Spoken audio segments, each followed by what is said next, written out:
28 de agosto de 2022, 12º domingo ordinario. Las lecturas correspondientes a este domingo están tomadas de la primera lectura del libro del Eclesiástico, capítulo 3, versículos del 19 al 21 y del 30 al 31. La segunda lectura está tomada de la carta a los Hebreos, capítulo 12, versículos 18 y 19 y del 22 al 24. Y el Evangelio está tomado de Lucas capítulo 14, versículo 1 y versículos del 7 al 14. Como cada domingo tomamos en nuestras manos nuestra Biblia o nuestro misal, hacemos una primera lectura atenta, pausada de los tres pasajes y pasamos a los comentarios.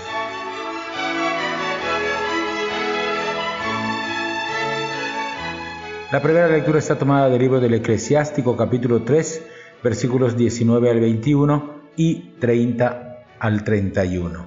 El libro del Eclesiástico, también llamado Siráside, debido a que se atribuye a Jesús ben Sirá, nos fue transmitido en griego, por eso no se encuentra entre la lista de los libros aprobados por los judíos. Sin embargo, parece ser una traducción del hebreo hecha hacia el 132 a.C. por el nieto de Jesús ben Sirá, cuando estaba en Egipto. El abuelo compiló sus observaciones para que los que lo leyeran llevaran una vida de acuerdo con la ley del Señor. Se trata, pues, de una amplia compilación de diversos saberes. Este libro emergió durante la crisis cultural causada por la helenización, es decir, por la implantación de los modos de pensar y de vivir propios de los griegos, que fueron imponiéndose con las conquistas de Alejandro Magno. Aquella modernidad griega deslumbraba a las nuevas generaciones de jóvenes en Israel, aunque significaba un ataque a los usos y costumbres que procedían de la ley de Moisés, con la que se regía la vida personal y social entre los judíos.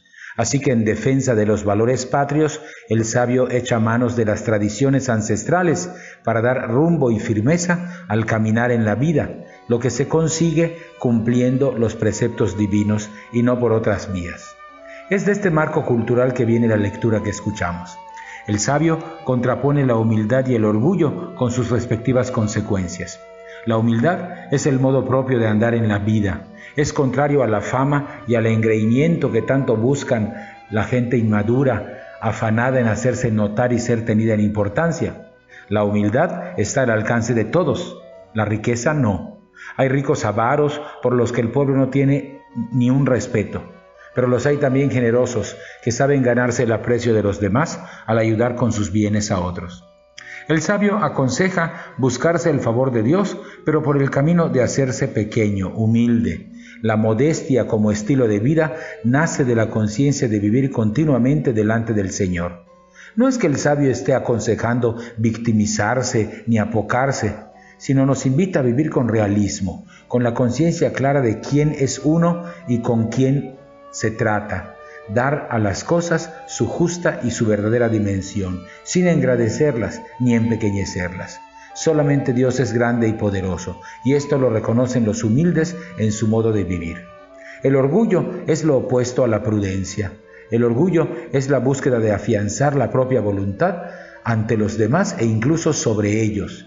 El orgullo impide ver los propios límites y reconocer el bien en las personas que nos rodean. El orgulloso cree que solo él es bueno.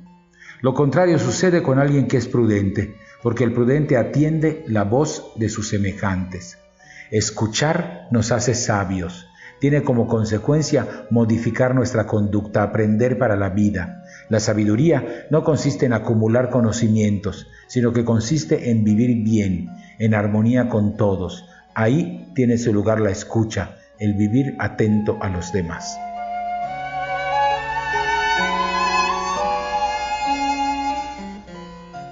La segunda lectura está tomada de la carta a los Hebreos, capítulo 12, versículos 18 y 19 y versículos del 22 al 24. El hombre de la Biblia quiere acercarse a Dios, quiere vivir en su presencia. Por eso los libros bíblicos contienen muchas regulaciones para aproximarse al espacio sagrado, al templo y al altar.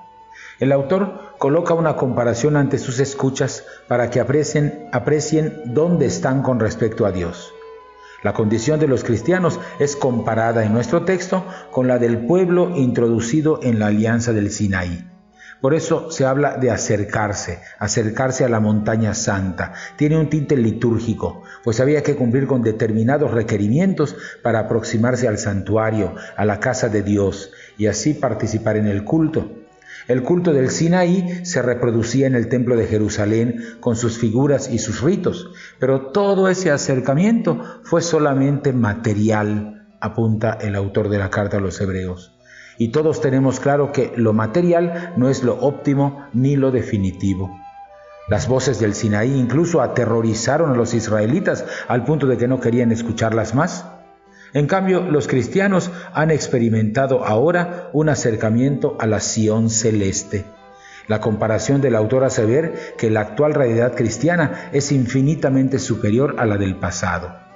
Nuestro acercamiento a Dios ha ocurrido en Cristo Jesús, en cuyo sacrificio hemos recibido una alianza nueva. La liturgia cristiana, mediante lo material que son los signos y los símbolos, nos conduce a Dios, al Dios que genera vida. Por eso, ante Dios hacemos fiesta y se congrega la asamblea celeste y la terrestre, los ángeles y los seres humanos. Es una asamblea judicial también, porque Dios imparte justicia y da vida a los justos, a las personas santas que cumplen su voluntad. Y en esta asamblea judicial, Jesús, que es el justo por excelencia, es el único mediador. Cuando la Iglesia se reúne en asamblea, también implora a Dios por justicia para aquellos que son perseguidos por su fidelidad a los mandamientos divinos. Los fieles no rezan solos, lo hacen unidos a los coros angélicos que alaban sin cesar al Dios santo y justo. Nos adherimos a Cristo y en su nombre imploramos el bien para toda la humanidad. El Evangelio está tomado de Lucas capítulo 14, versículo 1 y versículos del 7 al 14. En la cultura del tiempo de Jesús, los banquetes tenían una importancia singular porque eran la mejor expresión de la vida social. En cierta manera, en los banquetes se plasmaba uno de los ideales del mundo helenizado, la comunión entre los ciudadanos. Los banquetes eran ocasión para mostrarse socialmente. Comían juntos en la misma mesa los iguales. Las enseñanzas de Jesús en esta ocasión son un poco punzantes porque reprueban las maneras como se procede en los banquetes que son como exhibiciones. El maestro de Nazaret ha sido invitado a codearse con el gremio fariseo. Tal vez tengamos la imagen de que los fariseos eran gente malvada, pero eso no es verdad. Eran gente piadosa, honorable, cumplidora de las leyes de pureza, que gozaban de la estima de los ciudadanos.